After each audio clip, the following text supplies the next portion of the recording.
Hovorí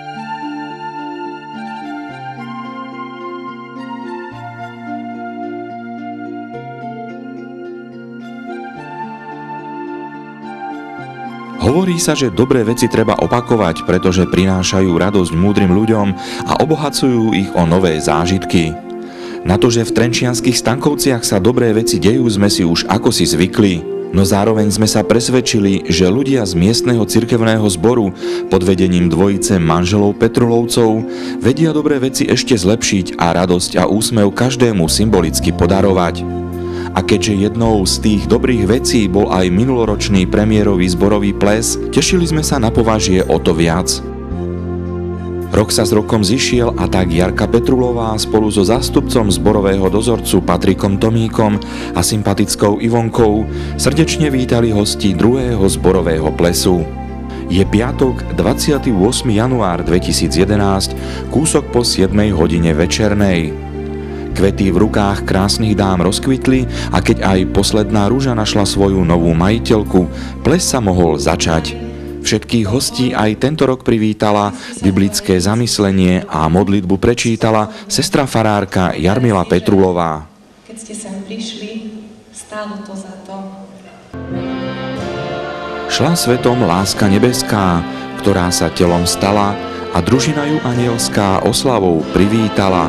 Tá láska svätá, najvyššia, čo hriechy naše sňala, si ty, ó drahý Ježiši, buď česti, večná chvála. Po krásnych slovách spoločnej piesne v sprievode orchestra Pavla Zajáčka nasledoval slávnostný prípitok, ktorý už naozaj predznamenal skutočný začiatok plesu. Opriať vám veľa umeleckých zážitkov, pokojný, príjemný a ničím nerušený večer.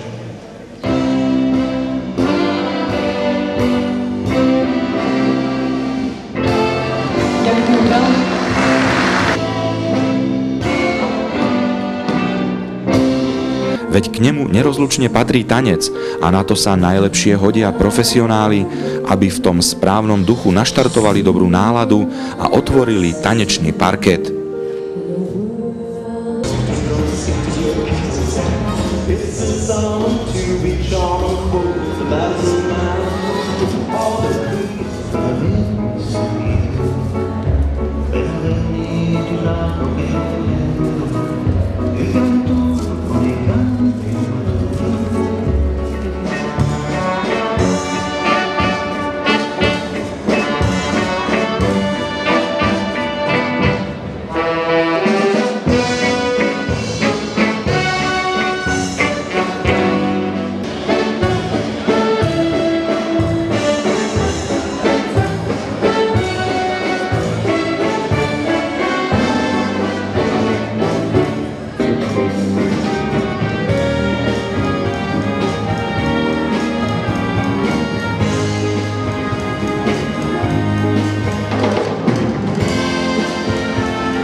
Aj tento rok bol bohatý na sprievodný kultúrny program, umelecké vystúpenie operného speváka Martina Babiaka v hudobnom doprovode Daniela Buranovského bolo podľa očakávania príjemným osviežením. Druhým hosťom bol spevák Marian Bango, rovnako známy z televíznej obrazovky. Už jeho príchod na pódium sprevádzal nefalšovaný potlesk, ten bol odmenený nádherným vystúpením, ktorý potešil všetkých v sále. Svoje vystúpenia si obaja hostia rozdelili na dve časti, tak si každý mohol viacnásobne vychutnať talent hlasu, ktorým sú obaja speváci obdarení.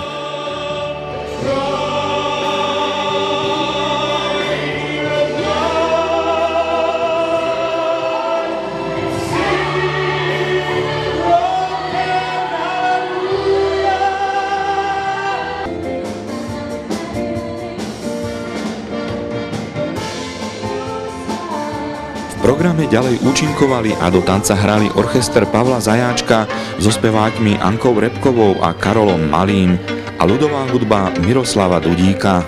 V nasledujúcich reportážach sa pozrieme na kultúrny program trochu podrobnejšie, veď bolo na čo pozerať a taktiež aj čo počúvať a odvysielame aj rozhovory s niektorými z hostí tohtoročného zborového plesu.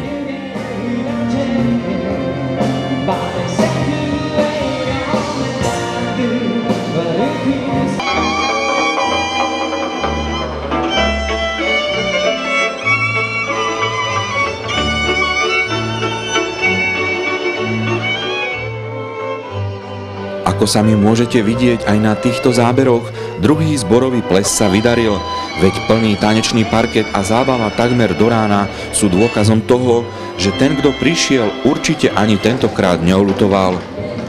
A tak ako sme na úvod tejto reportáže povedali, že dobré veci treba opakovať, pretože prinášajú radosť múdrym ľuďom a obohacujú ich o nové zážitky, už teraz sa tešíme, čím nás evanjelici z Trenčianskych Stankoviec prekvapia o rok.